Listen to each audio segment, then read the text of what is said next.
Gwen got into a serious head-on car accident. It was traumatic for Gwen. She had all the kids, and the car was totaled. The other woman didn't have a chance. Gwen was trying to get her out of the car, and she was bleeding to death right in front of her, and nobody would stop. And then finally the police came, but she died in the hospital. Gwen felt so bad for her. Here's a mother.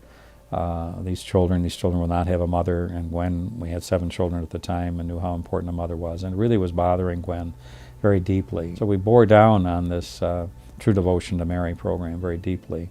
And it converted me. It really turned me around to see that this evil that we're faced today can't be handled on just a purely natural level. We made the De Montfort consecration on April 28th, 1971. But after we made the consecration, we started to feel that maybe this isn't a bad idea. Maybe God is calling us to take these 7 children, and Gwen was with another child, an eighth child, take these children to Portugal, or a land of Our Lady, and where she promised the dogma of the faith would always prevail in Portugal. God used that time, 2 years, it was a novitiate.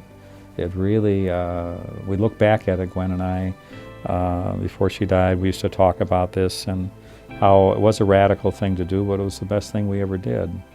We got back to one another, we got back to God. I got out of politics, I got out of everything. It was really a novitiate for me. I would spend all day and, up till at least 5 or 5:30 every day in church, and it was beautiful. It was a time for me to learn, and we went to Fatima. So that got us into what consecration was all about, really giving oneself to Jesus through Mary, that God is going to save the world through His mother, that we have to come to Him like no other time in the history of the world. So we came back in 1973.